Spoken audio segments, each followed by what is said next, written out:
तो उत्तर प्रदेश सरकार योगी आदित्यनाथ की वहां पर इस वक्त मौजूदगी है, जहां पर आप देख रहे हैं कि तमाम लड़ाकू विमान प्रैक्टिस कर रहे हैं। आज से यहां पर इस हवाई पट्टी पर लड़ाकू विमान उतरेंगे और प्रैक्टिस भी कर सकेंगे। गंगा एक्सप्रेसवे पर वायुसेना के लड़ाकू विमान राफेल समेत तमाम विमान इस वक्त यहां पर मौजूद हैं। एक्सप्रेसवे पर 305 किलोमीटर की हवाई पट्टी बनाई गई है। मुख्यमंत्री योगी आदित्यनाथ के साथ साथ उत्तर प्रदेश के कई बड़े मंत्री यहां पर मौजूद है। उप मुख्यमंत्री की मौजूदगी है और वायुसेना यहां पर अभ्यास करेगी। गंगा पट्टी पर आज इसका उद्घाटन भी हो रहा है। भारतीय वायुसेना आज यहां पर अपने शौर्य का प्रदर्शन कर रही है।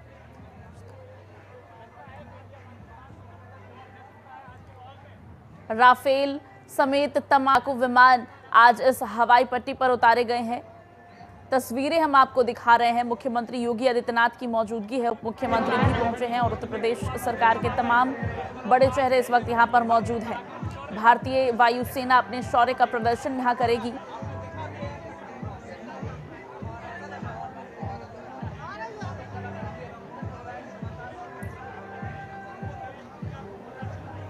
गंगा एक्सप्रेसवे पर वायुसेना के लड़ाकू विमान उतारे गए हैं।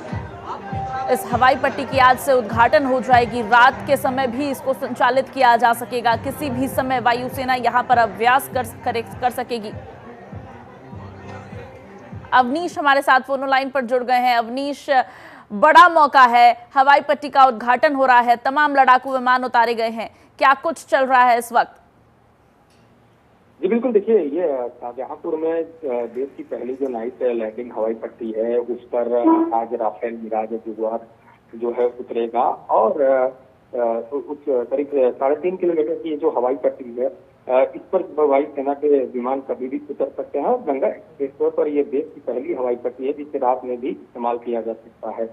यानी साफ है कि अगर युद्ध होता है किसी भी देश से, तो अगर रात में हवाई पट्टी का इस्तेमाल करना है तो उत्तर प्रदेश के शाहजहांपुर में जो गंगा एक्सप्रेसवे है वहां पर 3.5 किलोमीटर की जो हवाई पट्टी बनी है उस पर जो है लैंड कर सकता है जो जहाज। और इसको लेकर करीब 250 जो सीसीटीवी हैं वो सुरक्षा की दृष्टि से वहां पे लगाए गए हैं। और इसी के साथ ही जो उत्तर प्रदेश सरकार ने बताया था कि पूरी तरह जो एक्सप्रेसवे है हर एक्सप्रेसवे पर इस तरीके के जो है हवाई पट्टी बनाए गए हैं। सबसे पहले अगर कहा जाए तो आगरा एक्सप्रेसवे पर बनाया गया, उसके बाद पूर्वांचल पे बनाया गया, बुंदेलखंड पे है और उसके बाद जो गंगा एक्सप्रेसवे भी इस तरीके से जो हवाई पट्टी है वो बनाया गया है।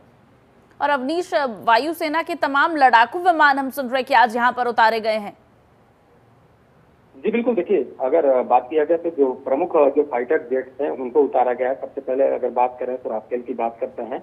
राफेल जो है अत्याधुनिक इलेक्ट्रॉनिक वॉरफेयर सिस्टम और लंबी दूरी की मेटेओर मिसाइल से लैस होता है। यह विमान जो है यह किसी भी मौसम में जो ऑपरेशन है उस ऑपरेशन की क्षमता रखता है। यानी अगर एक तरीके से कहा जाए तो किसी भी देश से किसी भी समय राफेल से अटैक किया जा सकता है और आज उसका जो पराक्रम है वो देखने को मिल रहा है। उसके बाद जो है Su-30 MKI जो विमान है वो भारत रूस द्वारा संयुक्त रूप से यह विकसित हुआ है और ट्विन सीटर जो फाइटर है यह लंबी दूरी तक स्ट्राइक करने में सक्षम है और ब्रह्मोस जैसी मिसाइल लेकर उड़ने की इसकी क्षमता है। उसके बाद मिराज की बात करते हैं। मिराज 2000 फ्रेंच मूल का यह विमान है। हाई स्पीड डीप स्ट्राइक में दक्ष है और न्यूक्लियर कैपेबल है यह। उसके बाद MiG-20 का भी आज देखने को मिलेगा। यह तेज गति, ऊंची उड़ान और रडार को चकमा देने में यह लड़ाकू विमान काफी क्षमता वाला माना जाता है और इसकी जो उपयोगिता है देखी भी जा चुकी है। उसके बाद जगुआर की बात करें, जगुआर यह ग्रैंड अटैक और एंटी-शिप मिशन में प्रयोग होने वाला सटीक स्ट्राइक विमान है। उसके बाद C-130J सुपर हरक्यूलिस ये भी उतारा जाएगा। ये भारी ट्रांसपोर्ट एयरक्राफ्ट विशेष बलों की तैनाती, आपदा राहत, रेस्क्यू मिशन में प्रमुख भूमिका निभाता है और AN-32 है जो ऊंचाई वाले क्षेत्रों में सामान और जवानों की ढुलाई के लिए उपयुक्त जो ट्रांसपोर्ट विमान है उसको माना जाता है। इसके बाद आ जाते हैं MI-17 का कौशल देखने को मिलेगा। सर्च और जो रेस्क्यू होता है, मेडिकल की जो टीम भेजी जाती है, मानव सहायता कार्य है, उसके लिए यह हेलीकॉप्टर काफी बेहतर माना जाता है। तो ऐसे में ये जितने भी क्वालिटी वाले फाइटर जेट्स हैं उनका जो पूरा आज कौशल है वो देखने को मिल रहा है। और इसी से पता चलता है कि जो भारत की वायुसेना की ताकत है वो कितनी मजबूत है। और जिस तरीके से पहलगाम आतंकी हमले के बाद पाकिस्तान के साथ जंग जैसे हालात बने हैं, अगर किसी प्रकार का जंग होता है तो ये जो फाइटर जेट्स हैं ये कितने कारगर होंगे। और बिल्कुल अवनीश, भारतीय वायुसेना की ताकत का आप जिक्र कर रहे हैं, जंग का भी जिक्र छेड़ दिया है आपने। तो पहलगाम में जो आतंकी हमला हुआ है, पहले से ही पाक डरा हुआ है, पहले नौसेना प्रैक्टिस कर रही थी और अब वायुसेना गंगा एक्सप्रेसवे पर अपना पराक्रम दिखा रही है, शौर्य दिखा रही है। इसको इससे जोड़कर कैसे देखा जाए? क्या भारत इसके माध्यम से भी कोई संदेश देने की कोशिश कर रहा है?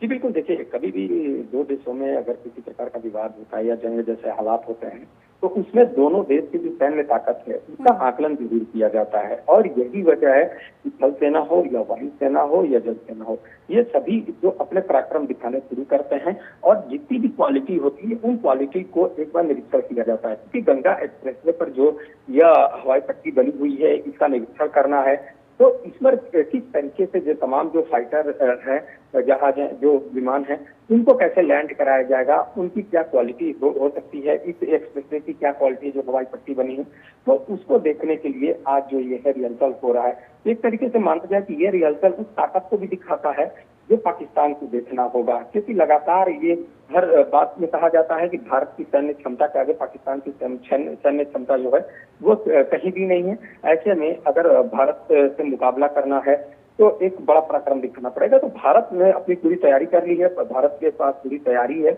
और आज जब वायुसेना का पराक्रम देखने को मिलेगा तो वह कहीं न कहीं यह संदेश सिर्फ उत्तर प्रदेश नहीं, भारत ही नहीं, पूरे विश्व में भी जाता हुआ दिखाई देगा। बिल्कुल अवनीश, तमाम जानकारी साझा करने के लिए आपका बहुत शुक्रिया। तो गंगा एक्सप्रेसवे पर बनाई गई 4.5 किलोमीटर की इस हवाई पट्टी पर भारतीय वायुसेना आज से अभ्यास कर सकेगी। इस हवाई पट्टी को इस तरह से बनाया गया है, इसको आधुनिक सुविधाओं से इस तरह से लैस किया गया है कि न केवल दिन में बल्कि रात में भी प्रयास जारी किया जा सकता है।